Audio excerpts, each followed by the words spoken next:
from Zero and Beyond. Nice.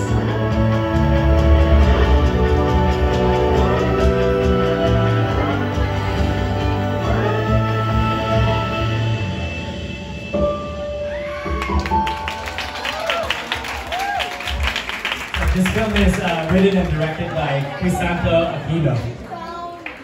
We would like to call Direct Crisanto Aquino to join us on stage alongside our cast for My Future You. Here joining us, of course, we have Izzy Canillo, Mosang, Francine Diaz, and Seth Fedelin. And of course, we would also like to acknowledge other castmates who won't be able to join us today. We have Amira Mula, Christian Vasquez, Pibi O'Hara, Roji Casqua, Marcus Madrigal, and Vance Larena. Alright, we would like to ask our cast members as well as Sir Keith to stand up first for a quick photo op muna. And also Miss Roselle to join them as well for the photo op. Again, this is our cast of My Future You alongside Direct Crisanto B. Aquino, Miss Roselle Monteverde, and Sir Keith Monteverde.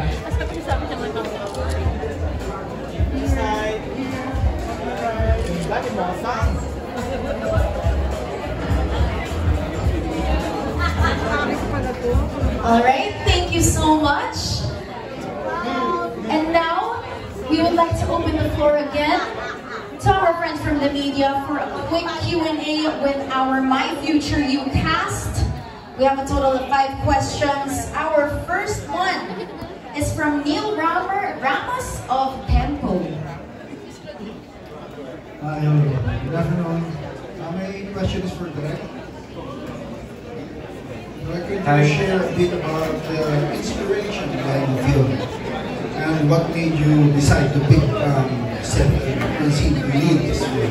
Okay, regarding inspiration, naisip ko kasi yung kwento ko nung pandemic, nung lahat tayo nasa loob ng bahay. Tapos we only use the cellphone for chatting our friends and random people. So naisip ko, what if may ka-chat ka later on, hindi mo alam, nasa ibang year pala siya. Doon lang siya nag-evolve and then binuo ko lang yung character ni Liz and ni Karen. And yun, regarding sa casting for Francine, it's Miss Roselle Monteverde. Siya ang nag-cast for Francine and Seth. Okay, thank you. That's all from me. Thank you so much, Sir Neil. For our second question, we would like to call on Romel Gonzalez of Police Files Tonight. Yes, hello. Good afternoon. My question is for the whole cast. Briefly, pwede niyong pakikwento kung ano yung role niyo at kung gaano kalapit sa tunay niyong pagkatao yung role niyo sa pelikula.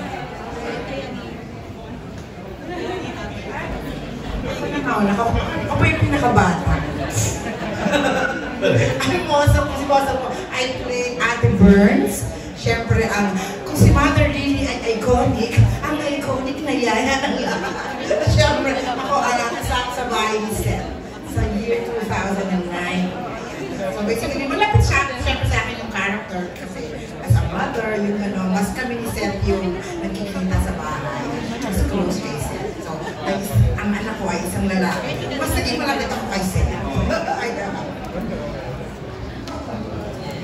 Ako po, ang character ko na piniplay doon si Lex. Si Lex, siguro ang pagkakaparehas namin ni Lex, meron kami isang pamilyang mapagmahal. Meron akong gusto sa buhay. And mahal ko ang pamilya ko. Mahal ako ng pamilya ko. Tanggap ko ang pamilya ko. Tanggap din ako ng pamilya ko. So yun yung pinagkaparehas namin ni Lex. At syempre, parehas kami ng lover boy. Yun mo. Ako po, role ko ay si Bonbon.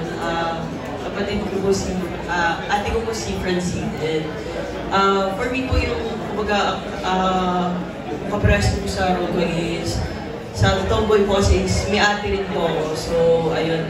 And yung ate ko rin po talaga yung pinaka-close ko sa aming magkakapatid kapag kami kailangan ko po ng tulong, kailangan ko ng support sa ibang bagay. Yung ate ko po talaga yung nilalapitan ko. Kaya, ayun, hindi rin po ako ganong nahirapan sa role, or hindi po nahirapan mag-adjust sa role dahil parang ganun din po kasi talaga yung nangyayari sa life ko.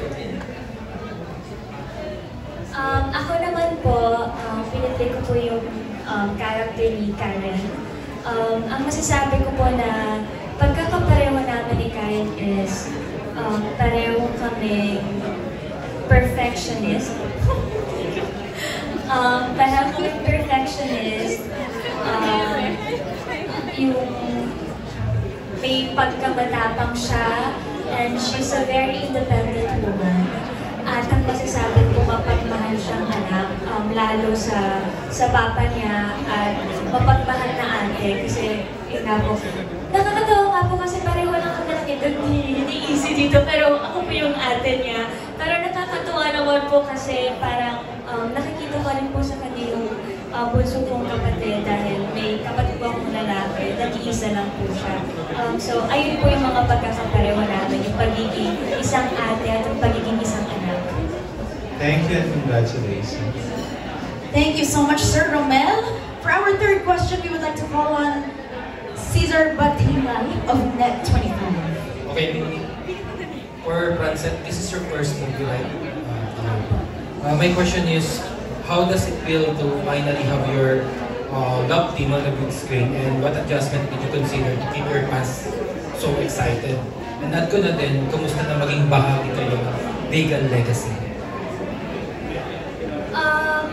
First of all po, syempre, considering na ito po yung first movie namin on screen pa, and hindi po namin inaakala na pagkakatiwalaan po kami ng Regal family.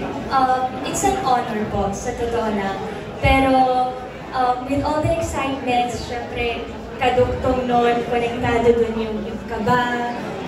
Pero syempre po, with the help of directors, yung buong team, mas nababawasan yung takot, mas binibigyan nila kami ng motivation, and mas kada araw na nag-shoot kami ng movie, pinapa-realize nila na this deserve namin in My Future You.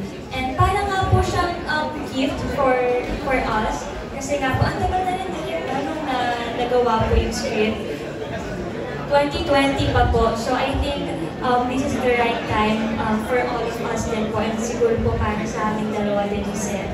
And yung sa fans po, ano po yung tanong niyo po? Yung ikikit niyo yung fans na excited kasi this is your first film in the film. Kung paano po sila i-excite? Sa totoo lang po, hindi rin po namin alam. Sa amin po, ito pong pelikula na to, yung pasasalamat din po namin sa pag-support at pagmamahal nila sa amin. Kasi grabe po sila mag-support sa amin at kung paano nila kami kinakamusta, pag hindi nila kami nakikita sa TV.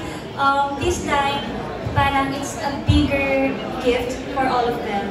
Kasi on screen na po, at sana magustuhan po nila to kasi this movie is made with love and passion. Seth, is something to add? Yun. Sa mga nagmamahal sa amin, regalo namin to. Regalo ng regalo. Kasi kita namin na hinahanap nila kami, na sana magkameron kami ng proyekto. Pero sa amin naman, hindi lang ito basta ginawa namin na dahil, may pelikula tayo talaga namin. Ang emosyon na binigay namin dito, especially kami dalawa ni Francine, yung emosyon na dito tayo matatandaan ng tao. Ito yung una nating palabas. Dito, maraming nag-aabang. Para kasi sa amin, hindi na kami gumagawa ng pampakinig lang ng pelikula yun. Ang sa amin, ito yung craft namin, passion namin dalawa, hindi lang basta, uy, may movie tayo. Hindi, sa amin sobrang bigat. In short, kailangan namin may mapatunayan. Kailangan namin mapatunayan na kaya namin mag-contribute sa isang pelikulang Pilipino sa pamamagitan ng My Future. So, yung kaba, nandyan din yung mawawala. Pero sobrang magpapasalamat pa rin.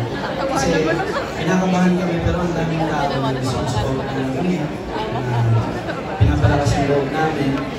And mga taong tumulong para magawa rin yung pelikula. Siyempre, sa taas, laking pasalamat. Yes, and if I may add lang po, no, Siyempre po, yun nga po, gaya po ng sinabi ni Seth, hindi namin ito ginagawa just because Pinoy lang po. Siyempre, pinapangalagaan din po namin yung tiwala na binigay ng Rica sa amin, lalo ni Mr. Seth. So, yun po yung mga mas isa. Actually, yun po yung top priority namin, pangalagaan yung tiwalang Rica. At mai-give back po namin ng maayos at sobra pa sa atin. Yun po. And congratulations once more. Congratulations po sa lahat. Thank you so much, Sir Cesar of Net 25. For our next question, we would like to call on Nas Tavares of Pelikula Mania. Hello po, kay mismo sa kay Easy, kay Direct po. Can you share lang po yung kamusta ang Francet on and off lang and kamusta po yung chemistry? Alam mo, I love them na, pero kasi itong guwapong ito, first day pa lang, he's a very open person. Alam mo yun, they're all willing to learn eh. Si Franz, nung una ko siya kami talagang, nakita ko sa kanya yung focus na focus siya sa ginagawa niya. But they're loving people. And I love them both kasi talaga naman magaan silang katrabaho together. Walang etos yan, anak ha. Alam mo yan. So actually yung role ko, pero mas nakikita ko sila together. They talk, pinag-uusapan nila yung ginagawa nila, talaga nagtatanungan sila kung okay ba to, okay ba yung ganyan, or may mga biruan, gano'n. So, I think that they were able to pull it through. Bagay sa kanila yung My Future You. Kasi talagang sobrang, I'm very excited. It's for them, the film is for them. It's a different plot and twist. It's not only about teeny back love story, no. Kaya talaga na bagay. Sino talaga yung My Future You? Yun na yun. Siguro sa kanya, kasi napansin ko rin po during taping namin. Kung maalala niyo po kanina yung scene na may video call po sila and mag-isa lang po si Francine. During po ng time na yun, nandun rin po sa mismong set si Seth para supportahan si Francine sa sequence na yun. Kaya doon mo po talaga makikita na hindi sila nandyan para lang sa work, kumbaga nandyan sila para supportan din talaga yung isa't isa. Actually, isusuportan ko yung sinabi ni Easy kasi after our reading, first reading dito sa Valencia, kinausap ko silang dalawa. Sabi ko maraming eksenang mag-chat-chat kayo at mag-video call pero wala kayo sa camera. Can you support each other? Kahit wala ka sa camera, can you be behind the camera to throw your lines? Ginawa nila. Kahit wala sila sa shot, nandun sila to feed the lines of their character para gusto ko kasi mas normal yung reaction nila eh. Hindi AD yung nagbabato ng dialogue, hindi script ko yung nagbabato ng dialogue. Pag kung actor kasi mas natural na magre-respond yung kausap eh. And also, I really adore these two kasi pag nasa set ako, nasa isang area lang sila, pinag-uusapan nila yung script, nakikita ko kayong dalawa eh. Pinag-uusapan nila yung script, paano siya i-deliver, paano siya aatakihin. They talk about the scene. I mean, those are the traits of professional actors eh. These are really professional young actors of our generation. Mahusay sila, and they always support each other, hindi sila nag-iiwan. Kahit sa pagkain, nagustubuan ko. Joke lang. Ako naman, sweet naman talaga siya. Kaya nga nag-post ako dati, Francet is love. Kasi ang sarap, nakakakilig silang panoorin. As young actors, I mean, nakakakilig. Alam mo yung sa edad ko ito, 44 na ako, yung nakakita ko sila, naalala ko nung high school ako. Wala yun lang. The usual lang naman, at trabaho lang naman kami. We support each other. They draw lines, their script together. I mean, support. Support si Sam sila dalawa. Ayun lang. Nasagot ko lang yung tanong. Okay lang. Thank you. Alright, thank